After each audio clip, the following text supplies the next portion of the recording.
अब हम देखेंगे कि यूलर्स थ्योरम को किसी फंक्शनल का मैक्सिमा या मिनिमा निकालने के लिए इम्प्लीमेंट कैसे करते हैं। तो एक क्वेश्चन लिया है हमने, find the shortest distance between 2 points in a plane.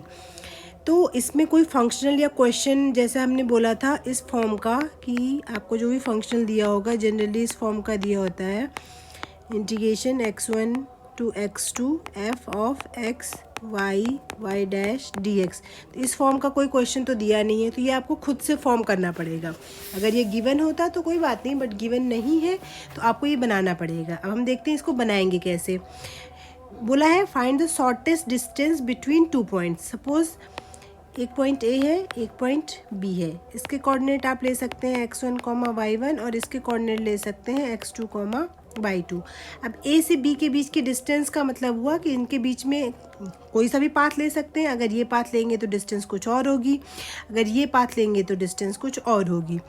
तो पहले मान लीजिए ए से बी के बीच में हम सिंप्लीफाई करने के लिए एक आर्बिट्रेरी पाथ ले लेते हैं। ए से बी के बीच में ये ले लिया हमने सपोज।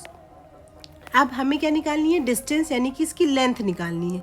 तो लेंथ निकालने का क्या फॉर्मूला होता है, अगर मैं इसमें कोई छोटा सा पार्ट लूँ, बहुत छोटा पार्ट अगर मैं इसका कंसिडर करती हूँ, तो उस छोटे से पार्ट की जो डिस्टेंस होती है वो हम क्या कंसिडर करते हैं, ds लेते हैं। तो अगर मैं इसका पूरा a से b तक की अगर आपको लेंथ निकालनी है तो s इज इक्वल टू कितना होगा, इंटीग्रेशन x1 to x2 और ds का इंटीग्रेशन कर देते हैं। अब ds क्या होता है, तो आपने पहले ही फॉर्मूला पढ़ा होगा, ds upon dx is equal to √1 plus dy/dx whole square. अब इसको थोड़ा सा सही से लिखेंगे तो अंडर रूट शॉर्ट में लिख लेते हैं, y डैश स्क्वायर हो जाएगा और dx इधर आएगा, यानी कि ds को आप इससे रिप्लेस कर सकते हैं। तो आप यहाँ पे लिख लेंगे x is equal to integration x1 to x2 √1 plus y dash का स्क्वायर इंटू dx हो जाएगा। ठीक है, अगर आप ध्यान से देखेंगे तो इस x को अगर आप रिप्लेस कर लेते हैं i ऑफ वाई एक्स से, तो आपका ये फंक्शनल रेडी हो गया। तो आप अपना क्वेश्चन फॉर्म कर चुके हैं। आप इसके बाद सोल्यूशन आप निकाल सकते हैं। तो देख लेते हैं कि इसको सॉल्व कैसे करना है। जैसे ही आपने ये चीज़ निकाली है तो इसके बाद इसका जो सोल्यूशन है वो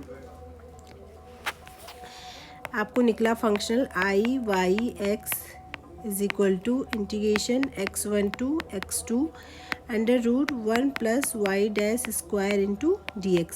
अब इसका मैक्सिमा या मिनिमा निकालने के लिए आपको यूलर्स इक्वेशन सेटिस्फाई करवानी होती है। अब यूलर्स इक्वेशन हमने जो प्रीवियस वीडियोस थे उनमें हमने इसकी डिफरेंट फॉर्म्स देखी थी। तो इसमें आप कोई सी भी फॉर्म यूज़ कर सकते हैं। आप ये वाली फॉर्म यूज़ कर सकते हैं कि उसमें x और y नहीं था। आप चाहे तो ओरिजिनल फॉर्म यूज़ कर सकते हैं। सपोज हम ओरिजिनल फॉर्म यूज़ कर रहे हैं तो आपको फार्मूला याद होना चाहिए। फार्मूला क्या होता है, del f upon del y minus d upon d x of del f upon del y dash is equal to 0। अब इसका पर्टिकुलर केस वाला भी लगा सकते हैं, दोनों से सेम आंसर आएगा। अच्छा, कंपेयर करेंगे तो अगर आप f की वैल्यू निकालेंगे, f की वैल्यू क्या है यहाँ पे, √1 प्लस वाई डैश स्क्वायर। आप डेल एफ अपॉन में डेल वाई निकालेंगे तो आपको पता है क्योंकि इसमें y है ही नहीं तो इसकी वैल्यू 0 हो जाएगी, माइनस डी अपॉन में d x. Del f upon में डेल वाई डैश अगर आप निकालते हैं तो इसको हम साइड में सॉल्व कर लेते हैं। Del f upon del y dash is equal to normal differentiation 1/2 upon √1 plus y dash का स्क्वायर। फिर से इसका करेंगे तो ये हो जाएगा 2y डैश और 2 से 2 कैंसिल आउट हो जाएगा। तो इसको सॉल्व करेंगे तो ये हो जाएगा y dash upon √1 plus y dash का स्क्वायर इज इक्वल टू 0। तो ये चीज़ निकल के आ जाएगी। इसको ठीक से लिखेंगे तो आपको पता है इंटीग्रेट करेंगे दोनों साइड। डिफ्रेंशिएशन को हटाने के लिए इंटीग्रेशन करना होता है। स्क्वायर इज इक्वल टू, तो इधर एक इंटीग्रेटिंग कांस्टेंट आप लिख सकते हैं यहाँ पे ऑन इंटीग्रेटिंग। यहाँ पे एक इंटीग्रेटिंग कांस्टेंट जोड़ देंगे। तो चूँकि इसमें अभी हम देखेंगे बहुत तरह के कांस्टेंट बनेंगे, तो हम स्टार्ट कर लेते हैं C1 से। हमने इंटीग्रेटिंग कांस्टेंट C1 ऐड कर दिया। अब आपको यहाँ से y डैश की वैल्यू निकालनी है। तो आपको दिख रहा होगा कि यहाँ पे y डैश है इज इक्वल टू, यहाँ पे मल्टीप्लाई करेंगे तो √y डैश स्क्वायर हो जाएगा। अब अंडर रूट पहले हटाएंगे तो दोनों साइड स्क्वायर करेंगे तो y dash square C1 square 1 plus y dash square हो जाएगा। अब क्या करेंगे, C1 स्क्वायर बन रहा है तो यहाँ से क्या कर लेते हैं, वाई डैश स्क्वायर को कॉमन कर लेते हैं। वाई डैश स्क्वायर कॉमन करेंगे तो 1 minus C1 square is equal to C1 square, ये बना। अब y dash square is equal to कितना हो जाएगा, C1 square upon 1 minus C1 square हो जाएगा। इसके बाद फर्दर सॉल्व करेंगे तो y dash is equal to under root C1 square upon under root 1 minus C1 square. Okay, एक सेकेंड, इसको थोड़ा सही से लिखते हैं। ये बन जाएगा, दोनों साइड अंडर रूट हो जाएगा, under root of C1 square upon 1 minus C1 square. Okay, चूँकि C1 आर्बिट्रेरी कांस्टेंट है तो उसमें कुछ भी करेंगे पूरा कांस्टेंट ही बनेगा, तो अपनी कन्वीनियंट के लिए हमने इसको k पढ़ लिया। तो क्या बन गई इक्वेशन आपकी, y dash is equal to k। Y dash का मतलब आपको पता है dy by d x is equal to k, और हमें आंसर निकालने का मतलब है हमें y की वैल्यू फाइंड करनी है, तो दोनों साइड फिर से इंटीग्रेशन करना पड़ेगा।